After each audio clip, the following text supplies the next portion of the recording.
In late 2025, the Cascade Mountains in Oregon were a tinderbox. The deep forests were isolated, quiet, and primed for a volatile wildfire season. On October 18th, local police logged a recording that lasted exactly 43 seconds. It begins with static, then a terrified whisper.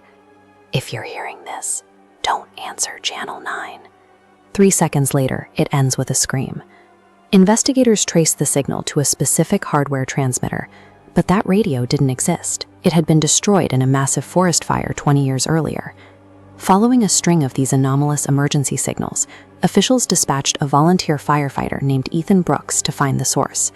His search led him to an abandoned lookout tower deep in the mountains, a relic left over from the same fire that had destroyed the radio equipment years ago. Initially, technicians suspected a hoax or a pre-recorded prank. But the forensics were absolute. The signal was live, originating from a site where no functioning transmitter had existed for 2 decades. Alone in the tower, Ethan monitored the frequencies. Every night, at exactly 2:17 a.m., Channel 9 crackled to life. The voice on the other end never asked for help. Instead, it spoke coldly, listing specific disasters that had not yet occurred. The predictions were unnervingly precise. One night, the voice stated, "Bridge 14 will collapse tomorrow at 8:32.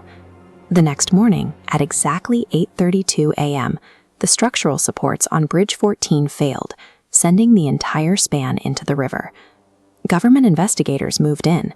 They discovered the tower had once belonged to Ranger Samuel Cross, a man who vanished without a trace during the 2005 wildfire. This wasn't a case of a delayed signal or radio interference. The bridge collapse proved the tower was somehow intercepting events before they occurred in linear time.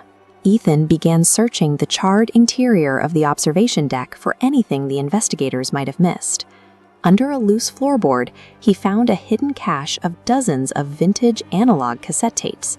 This shows normal emergency response. An event triggers a call. On these tapes, that sequence is reversed. Emergency calls are logged before events happen. The dates stretched years into the future, logging disasters the world hadn't experienced yet. At the bottom of the pile, Ethan found a final tape. It was dated for the following day. He hit play and heard his own voice screaming through the static, begging himself to stay away from the tower. Ethan had walked directly into a predestination paradox. By arriving to investigate the warning, he was fulfilling the very timeline that required his voice to be recorded in the first place. As night fell, the radio spoke one last time. This time, it was personal. "You're the next broadcaster." The doors locked from the outside.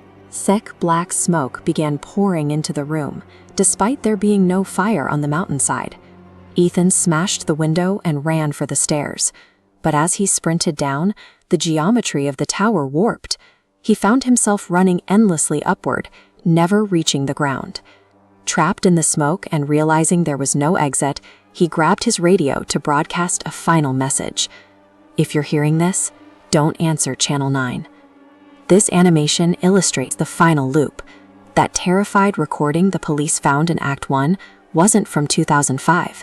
It was Ethan's voice from the future, being sent back to the very beginning of the story. The next morning, rescue teams breached the tower. It was empty. No body, no footprints, and no sign of fire damage. Months later, a rookie firefighter checking his equipment picked up a faint whisper on Channel 9. "Can anyone hear me? My name is Ethan Brooks." Ethan Brooks had become a permanent part of the signal. He was the victim of a bootstrap paradox, where the warning itself creates the path that leads the victim to his own disappearance.